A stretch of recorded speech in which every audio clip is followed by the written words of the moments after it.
Bonjour, nous sommes à Saint-Gaudens. Nous avons pris un peu de hauteur pour la deuxième émission. Nous retrouvons Kevin pour le classement du jour.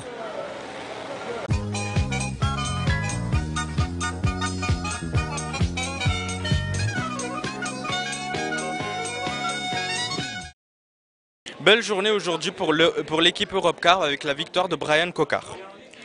Au classement général, Steven Tronet conserve son maillot orange. Au classement par points, Romain Hardy. Au classement du meilleur grimpeur, le Portugais Magalhães. Au classement des jeunes, Brian Cocard, le grand vainqueur du jour. À toi Yacine, je crois que tu as une bonne nouvelle pour le Tour de France à Bagatelle. Nous n'avons qu'une seule envie à Media Pitchoun. Nous voulons faire partir une étape du Tour de France à Bagatelle. Justement, nous avons rencontré une personne qui peut nous aider. À toi Banou.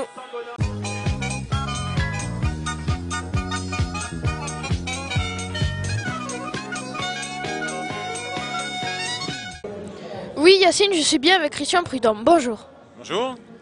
Pourquoi êtes-vous présent chaque année sur la route du Sud? Quelle particularité a-t-elle à vos yeux? Parce que c'est une belle course, c'est une course que j'aime bien, c'est une course qui est faite par des bénévoles, par des passionnés, par des gens qui consacrent toute une partie de leur vie à défendre le vélo et à créer une belle épreuve. Donc je viens les voir pour ça, parce qu'il y a un beau plateau de coureurs, parce que ce sont les Pyrénées aussi et qu'il y a de nouveaux cols à découvrir. La route du Sud a souvent défriché des arrivées, plateau de Beille ou des cols, le port de Balès, la Hourquette dans 6 ans pour le Tour de France. Donc voilà, et puis on est toujours super bien accueillis, il y a une ambiance conviviale, il y a beaucoup de monde, regardez là. On est à Auch, à Auch, il y a la cathédrale, une église, des sites merveilleux. Donc voilà, c'est tout ça qui fait le charme de la route du Sud. Pour vous, quel est le grand favori pour la route du Sud? Je ne sais pas du tout. Il y a 2 noms qui sont au-dessus du lot, bien sûr. C'est Nairo Quintana, le Colombien, qui a gagné il y a 3 ans, et Alberto Contador. Sont-ils là avec l'objectif de gagner la route du Sud ou là d'abord pour se préparer pour le Tour de France? Je ne sais pas. C'est une course qui a souvent été ouverte, c'est une course qui a révélé des coureurs de talent, et je pense justement notamment à Quintana. Je suis curieux de voir ce que ça va donner, mais honnêtement, je ne sais pas. Quelles sont les nouveautés sur le Tour 2015? Alors, pour la première fois depuis 10 ans, on va faire un Tour de France en 2 parties, vraiment 10 jours dans la plaine et ensuite la montagne. Pas plus de montagne que d'habitude, mais vraiment concentré. Dans la première partie en plaine, on a essayé d'utiliser tout ce qu'on peut trouver pour avoir une course intéressante, haletante même. Les pavés pour la 2e année consécutive, 2 arrivées en bosse significatives en Belgique, à Huy et en France avec Mur de Bretagne. Utiliser le vent aussi. Vous savez que le vent permet dans le peloton de scinder le peloton, de créer ce qu'on appelle des bordures, donc d'avoir une course dense. Ce sera vrai avec une arrivée inédite en Zélande, aux Pays-Bas, sur une digue géante. Il y a la mer partout, il y a l'eau partout, il y aura des coureurs sur la digue.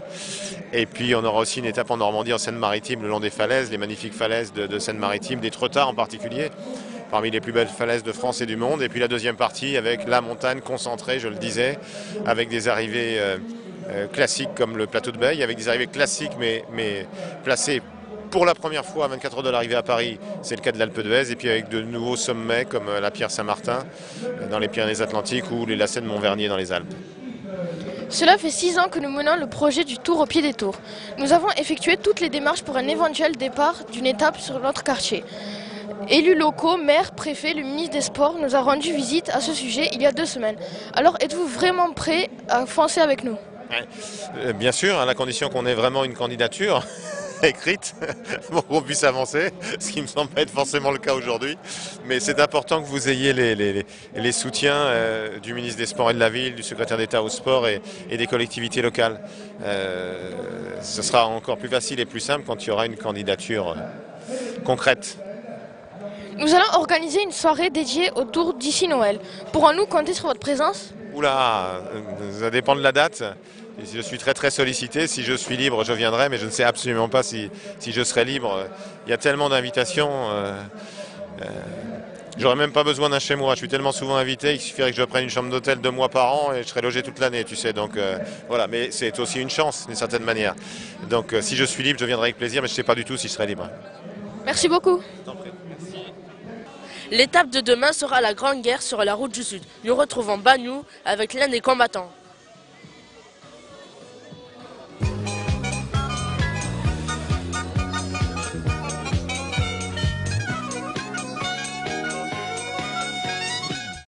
Bonjour.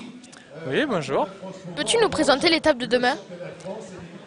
L'étape de demain, donc ça va être l'étape reine de ce tour de cette route du Sud, avec 3 principales difficultés. On va attaquer, on va avoir une première portion de vallée, puis après ça va être la succession de 2 cols avec le Peyre-Sourde et le Plat d'Azette. Et après, s'en suivra une bonne partie de vallée avant d'attaquer la plus grosse difficulté de la journée qui sera le port de Balès pour l'arrivée au final à la bannière de Luchon. On sait que tu as des ambitions. On t'a vu repérer la dernière montée du plateau de Beille. Oui, mais forcément, mais avec des ambitions. Ça va être la première épreuve de la saison où on va vraiment pouvoir s'exprimer dans la montagne.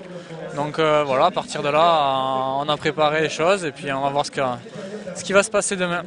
Te paraît-elle difficile? Oui, ça va être dur. De toute façon, elle est annoncée comme l'étape qui va faire le classement général et les leaders forcément sont tous préparés pour cette étape. Et donc forcément, ça sera difficile. Merci beaucoup. Monsieur, vous pouvez m'aider, je crois que j'ai déraillé. Je peux pas faire grand chose, mais je crois qu'il y a Banou qui est avec un mécanicien de la FDJ, il peut peut-être aider.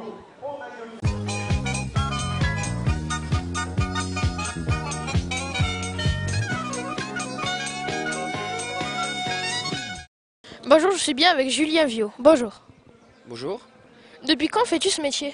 Moi, ça fait une dizaine d'années que je travaille dans un premier temps au magasin et je suis arrivé sur les milieux professionnels il y a 6-7 ans maintenant. Ouais. En quoi consiste-t-il?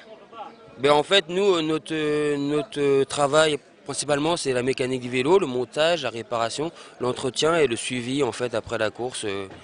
Tout ce qui est l'intendance, voilà, c'est vérifier si tout fonctionne bien, les vitesses, les boyaux s'ils sont en bon état, les roues, voilà, tout ce qui est la périphérie du vélo en fait. Quels sont les avantages et les inconvénients de ce métier?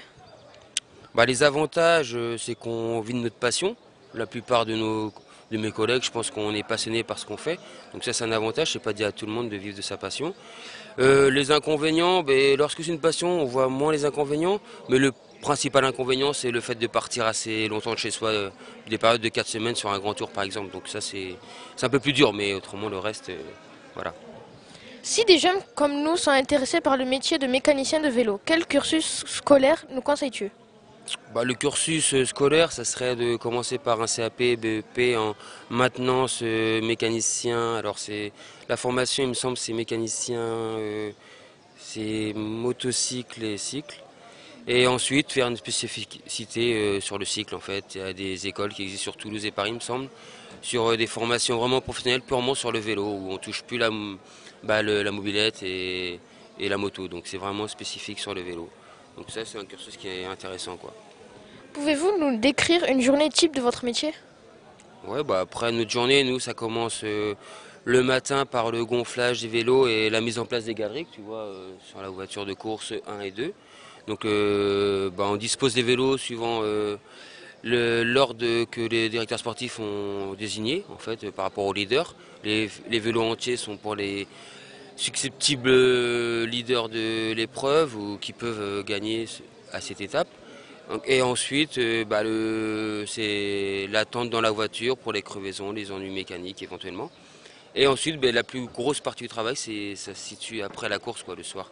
Donc le nettoyage et la remise, pas à neuf, mais la remise en propreté du vélo et tout ce qui peut aller mal le jour pour remettre nickel le lendemain, pour pas qu'il y ait de soucis, quoi. Merci beaucoup. Maintenant, passons à l'image du jour. Mais je crois qu'il se passe quelque chose entre Banou et Contador. Hier, il lui a tenu le vélo et aujourd'hui, il l'a rencontré pour de vrai. Mais rencontrer? Oui, il l'a vu pour de vrai, en vrai. Mais voyons ça.